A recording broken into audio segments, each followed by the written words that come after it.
Hello and welcome to your Recipe for Financial Success with me, Emma, and my colleagues Becky and Julie. In each episode, we'll be bringing you a list of ingredients to help you cook up a storm and master methods to finesse your finances. We'll be helping you expand your repertoire and hopefully teach you a few new skills along the way. So, clear the counters and get your mixing bowls ready for today's recipe. Let's get started. You know what, Emma? You know what I really enjoy about these evenings? What's that? It's like when I go home. It's amazing, isn't it? And like when you wake up. I know, it's fantastic. The only thing about winter, I don't mind winter, don't get me wrong, but it's like getting up in the dark, going home in the dark. It just gets on your nerves a little bit after a while, and it's so nice to be like everything's in flower. It's really lovely. I wake up and the sun is shining. Well, not every day, and I come home from work and it's still light in the evenings. What about you, Becky? Yeah, I love it. It's much nicer than winter. So I'm actually inspired to almost get up and go for a run in the morning. Oh, don't get too far ahead, Emma. I said almost. Don't worry. I was going to say, don't get carried away. And that's the other thing that I really like when I can do like morning training as well. I like to do my early morning, my training first thing in the morning. I don't like afternoon or midday. Get up in the morning, get it done, get on with the day, and I always feel really energized as well afterwards. Feel good morning. Yeah, I just love waking up to a nice bright sunny morning. It makes you feel nice and happy. Yes, it does. Start the day as you mean to go on. Yeah. So anyway, in this week's episode, we're looking at ways to encourage our little apprentice bakers to save some money. Oh, I like. And we even have a little guest sat with us today. We have Eddie's here. Yes, he is. Eddie Teddy is our special guest, and you'll hear some more about him a little bit later on as well. So this episode, I actually really enjoyed doing some research on. It's not something that we often talk about much in kind of our business, but it is a really important topic, and I've really enjoyed delving into this one a little bit more. And it was, a topic that someone's asked us for to find out about ways to encourage our children to save and the apps that they can use as well. So we've got lots of information here that I've been finding out. So you might learn something too from this one, girls. Oh, looking forward to it, Emma. So what can you tell us about young savers? So, did you know that research has shown that we form most of our basic money habits by the age of 7? That doesn't actually surprise me. A lot of the work I've been doing on money mindset recently, and we really do delve back to what you remember from your childhood. So actually, that's really part of your primary socialisation. I wonder who did a sociology at A-level. So, educating our children about money is really, really important to be able to set them up for the future.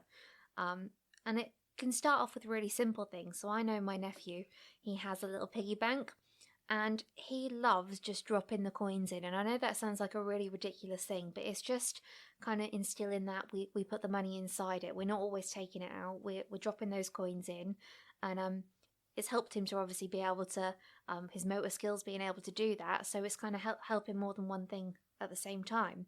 So it's only really basic things that we can start off when children are really, really young. But as they get older, it's just a good way to kind of instill that into them. I bet he likes the sound of when the coins inside, the new coin hits the coins inside as well. Definitely.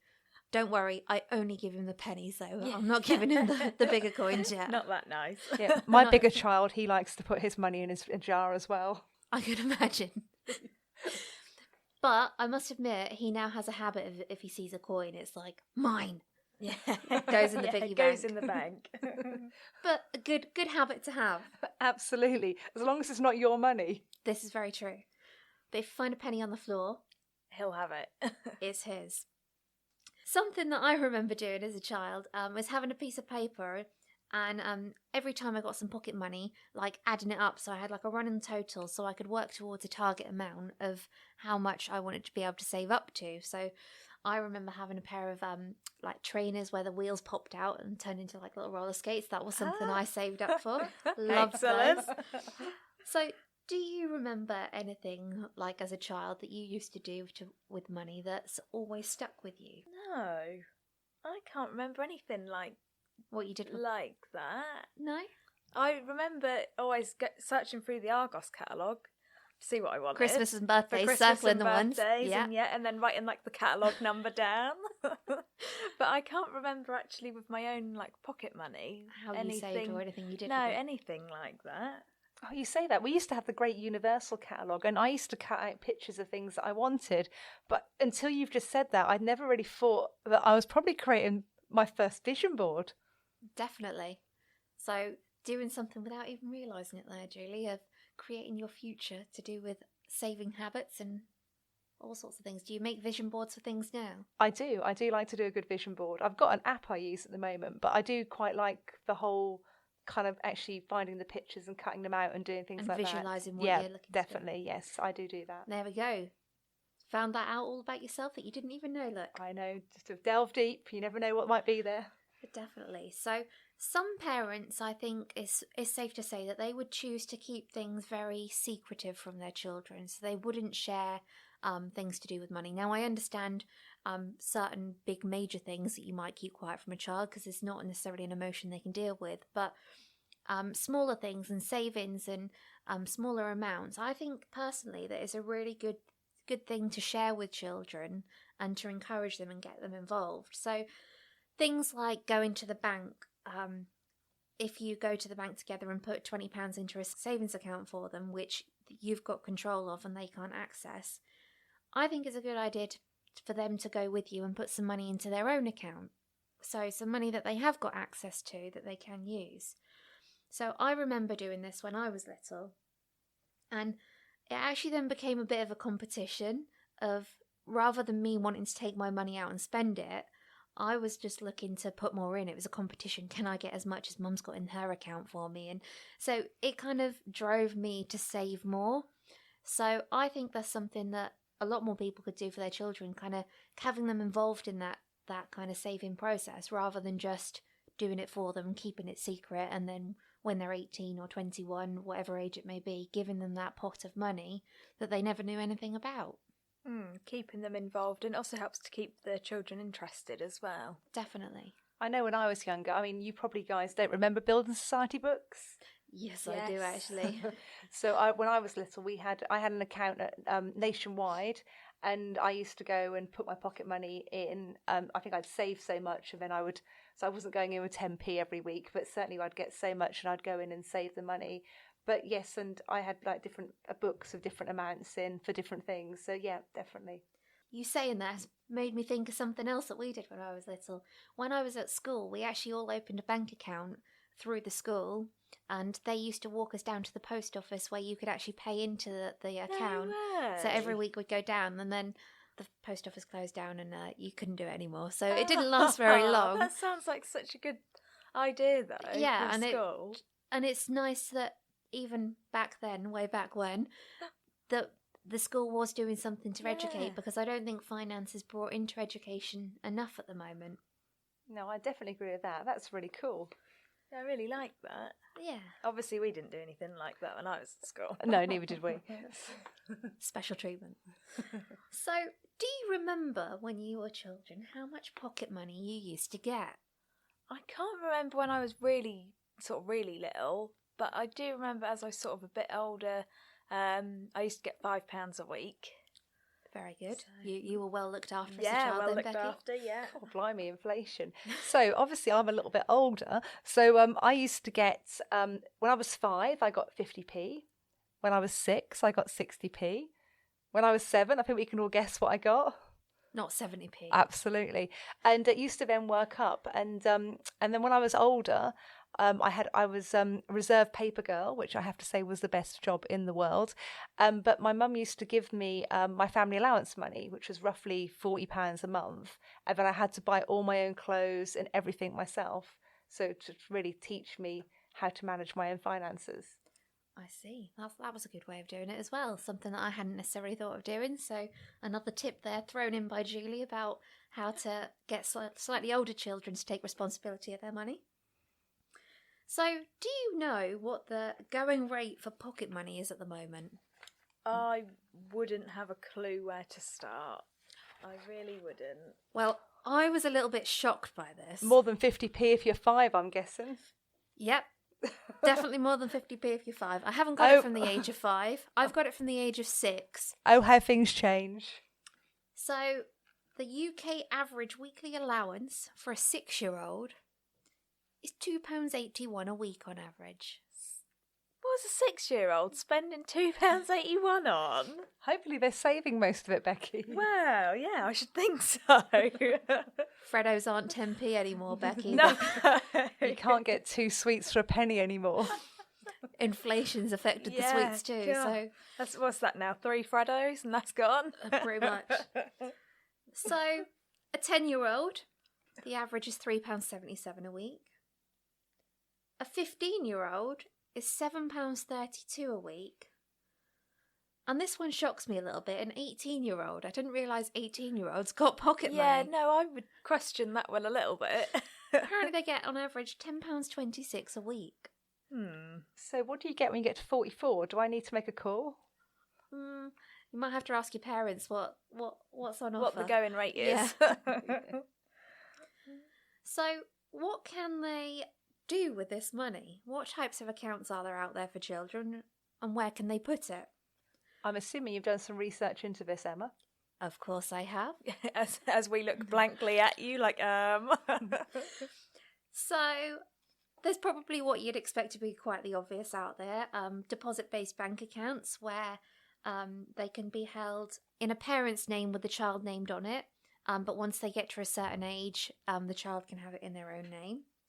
And I had a little look. Surprisingly, you can get deposit accounts with interest rates up to 3%. wow. I'm going to be writing on my birth certificate. Yeah, I was going to say. I know. That's all right, isn't it? Blimey. Yeah.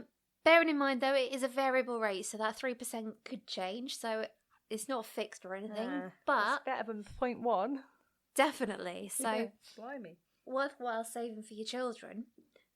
There's also junior ISAs out there. So if anybody remembers back from our ISA episode, you can have a junior ISA up until the age of 16, but you can't access the money until you're 18. And they obviously are in cash or stocks and shares. I had a little look at the rates for cash ISAs, and the highest rate I could find for a cash ISA was 2.95%. So again, Not bad. decent rate Not of bad, interest. And they could even have premium bonds. So I've actually done this for my nephew. Every birthday and Christmas, I put, I think, £25 into premium bonds. It doesn't sound like a huge amount, but by the time he's 18, I'm sure there'll be a tidy little sum, and he could win £1 million. You never know. I've still got my premium bonds from the year I was born. Wow. Yeah. So I haven't got the certificate still. I found them the other year. And I think when I was christened as well, I had more. But do you ever win on them, Julie? Not recently. I did win once, many years ago, £25, but nothing recently. That's fair enough. That's so sad. Once. Have you only won once since you were born? Well, I might have won when I was little and Mum didn't tell me. Oh, actually, no, I tell a lie. I have won since then, but I just reinvest, so it's not okay. quite as bad. Yeah. But It's not quite the same as getting the physical cash in your hand. But Yeah. still nothing won for about 10 years. But yeah, I did reinvest. Yeah. So this is where it gets really interesting, because this is where I did the research about things that I knew nothing about. So there's loads of different pocket money apps. So you can download these to encourage your children to save. And some of them even give them capability to actually use it for spending. So it's like an account where they can have a card to access the money as well. I will just add here, some of the apps that you can download, they're free, but to unlock all of the features and everything, there is, as they say, in-app purchases. So there is a cost involved. So make sure you've got your parental settings on your tablet or whatever you're downloading them on for your children to make sure they don't pay for anything that you're not expecting. They spend their pocket money on the app. Yeah, pretty much. But just bear that in mind, but it may be well worthwhile. So the first one I found is one called Go Henry. Go Henry sounds like the Hoover. I've definitely heard of this one before, Emma. Definitely. At least someone knows what we're talking about then. Yeah, no, definitely. So Go Henry has a prepaid card with parental control, so they can control how much you can spend in one go. Obviously, it sets a limit on there, so you can never go overdrawn. You can only physically spend what's in there. And it's for children between 8 and 18 years old. Nice little bonus on this one. You can have a 2-month free trial, and then it's $2.99 per month per child. But you can set up a regular amount of money, pocket money, to be sent to your child, or you can send them extra one-off amounts to the account. So if they've done some chores around the house or done something that deserves a reward, whatever that may be, you can send them some extra money. That's so clever. It is, isn't it? Yeah. So I guess we are slowly evolving to a cashless society. So this is kind of the modern way of getting your £5 note every week, Becky, or your 70p in change, Julie. Is kind of the modern way of doing it. So, like I say, you can set spending limits, and you can even limit where the card can be used. So you might only allow them to use it in a toy shop, or so it's going to restrict them from spending in places that you don't want them to be spending. Like the arcade and places like that. Yeah, definitely. Do children still go to the arcade? I don't know. Bowling maybe, or the machines, I don't know. Yes, so like bowling when they've got the machine. Yes, when I said that was what I meant by arcade. Ah, I see. The 2p machines is what you meant. I did mean the 2p machines, yes. Damn. Terminology changes for these things, eh? I'm just so old. Go down the arcade. But I never went down the arcade. You were never cool enough for that. I grew up in a village. There wasn't an arcade. Grew up in the village. Oh dear, you make yourself sound like a proper Norfolk farmer. So in this app as well, they can also set savings goals, so that it can encourage them to save, and it can be set so a certain percentage of their pocket money each week will automatically go towards that savings goal. So then there's only a certain proportion of their money that they can actually spend. So like Becky's favourite tip, I know this one is one of her favourites in our 5 top tips for budgeting to save on the day you get paid. Yes. It's like doing the same with your pocket money on the day you get it. It's a good habit to get into. Yes, it is. And they can have loads of goals in there as well. So it's not just they can have one goal for one particular thing they're saving up for. They can save up for lots of different things. And they can have an option for donating to charity. So what a fantastic way to encourage saving and donating to charity from such a young age. That is so clever. I'm so impressed. Yeah, it's really Can't you tell I'm a little bit overexcited about this? I am so impressed. I can see what app your children are going to have. Yeah, too right. That's excellent. Well, yeah. But it's not the only one though, is it, Emma? What else did you research? Well, the next one is Rooster Money Pocket Money Transfer. I think it's shortened to Rooster most of the time. Yeah, I can see that. So this one is aimed at a slightly different age group, between 4 and 14.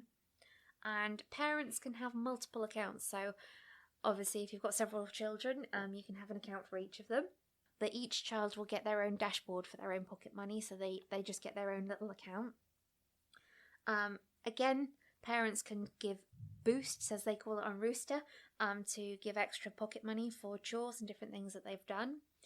And this one actually has a little fancy thing where you can upload pictures. So that's like the Argos catalogue of yes, today. it is. Cutting out your pictures and creating your vision board, Julie. You can upload that onto the app, so you can actually see what you're saving towards. And in the earlier years, it actually uses star charts and reward systems as well to encourage saving. So I remember having things like that as well, where you got stickers for doing things. So it's like a virtual edition of that as well. I do like a good star chart. We should have one at work, Becky. We haven't done a star chart for ages. There we go. Let's think of something we can do. One. Yeah, no, definitely. Oh, I know what the stickers are. Just need to think what we're going to star chart for. That's fair Washing enough. up duties. tea duties. You made me a good cup of tea. Yes. Did I get a cake with it, a cup of tea? 2 stars. 2 stars bonus. This one costs between £15 and £25 a year, but there's additional costs if you have more than one child. And this one also introduces a payment card, so as they get older, they can have a card to access the money and use it as well. But there's, honestly, I I could have spent hours researching and finding more apps because there's so many. If you just go on Google and have a little search, it will bring up loads of different apps that you can try and use. Is it wrong to go home and have a look even though I don't have any children? No, it's not. You've got to be prepared, Becky. One day you might have children. Yeah, I need to know. I need to do some market research. Yes, you do. And then I found another one. So this one doesn't actually physically have pocket money go into it or anything. And I'm not going to lie, I am going to go home and download this one. It's aimed at 4 to 6 year olds, but Of course you're going to go home and download it. Would you like me to comment there or not? Go on, you can comment. 4 to 6 year olds. Yeah. Okay, Emma. Not for me personally. Oh, I'm going to download it. Are you sure? For my nephew. And I like to think he's a bit of a child genius. He's only 3, so... Are you convinced that that was quickly added on the end there. that it's for Emma's nephew and not for herself? Not Well, I've got to test it before I give it to him to make sure. Course, So anyway, yeah. this one is called Pigby's Fair. Auntie Emma, why are you already on level 62? I've just given him a head start, all right? Okay, sorry Emma. Back on track. Okay, Pigby's Fair, go for it. So this is a NatWest app, and it's more of an educational game. So you don't, like I say, you don't put your money in there. It doesn't have an actual account, but it is kind of guiding you into opening their children's account. And a random interesting fact about this game, it was designed by the makers of Wallace and Gromit. Ah. So the characters are quite cool. I like them. So basically, the app has a money-saving hero who embarks on an adventure around a fairground where they're challenged to spend, save, and earn money. Can you see why I'm a little bit excited about this now? Yes. And they can also visit Pigby at the bank to set some savings targets. So, like I say, I want to download this one just to kind of have a play with it and see what it is, because I think it is something that could be really good to use with children and just kind of show them, because we all know how kids love technology and playing a game. If you can actually be sending a message through that game as well, why wouldn't you? Why not? Yeah. I might download it for Eddie. I think that's a plan. So, speaking of Eddie, we also have a little bear with us today, special guest. And I'd love to say that he can voice his savings tips and the things that he does for children. But I think, Julie, you might have to speak on behalf of Eddie and share some of Eddie's children's savings tips. I certainly can. So Eddie is with us. Eddie is our Director of Happiness, and he's basically, on our website, he has he writes a regular monthly blog about his saving tips. So he's done lots of different things, from opening a bank account through to saving for holidays and lots of different things like that. And he's also very much into his charitable good deeds as well. So I think this month he was collecting up items from his bedroom for pocket money. Mm-hmm. And next month, I do believe, he will probably be actually selling some of those items from his pocket money as well. So that'll be quite good. So he's also the author of 2 children's books. So although he doesn't say much, he does write well. And he's written Eddie Teddy's Big Summer of Savings and Eddie Teddy Goes on Holiday. So he's very excited. He wants to download Pigby's Fair because he thinks that he might quite enjoy it. Auntie Emma will play with him. This Don't worry. So definitely. But if you want to follow Eddie, he's on social media. He's got his own Facebook page, which is Eddie Teddy, and he also has his own Instagram as well. But we'll share the links in the podcast notes as well. So if you want to follow Eddie, then please do. But his mission is to help make more information about money and savings more available for the younger generation.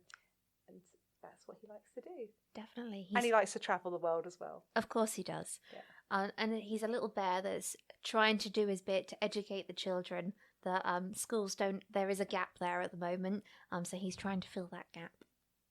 And he's very cute. He is very cute. So, definitely. So I believe that's all I have today to share with you on savings tips for children and apps. But if I've come across anything else, do not worry. I will be back with some more exciting information. Excellent. Well, I shall look forward to next time then. And with that, we've completed today's recipe. We hope you have enjoyed following along with us today and cooking yourself one recipe closer to a financially secure future. If you've enjoyed today's podcast, you can head over to www.recipeforfinancialsuccess.co.uk, where you can find out more information and a full list of ingredients from today's recipe. For more hints, tips and tasters, find us on Facebook at Your Recipe for Financial Success. If you'd like to get more involved, share your own experiences and learn from a friendly community on a similar journey to you, why not join us in our new Facebook group, The Money Compass, where we will support you to navigate your way to financial success. Thank you for listening and see you next time.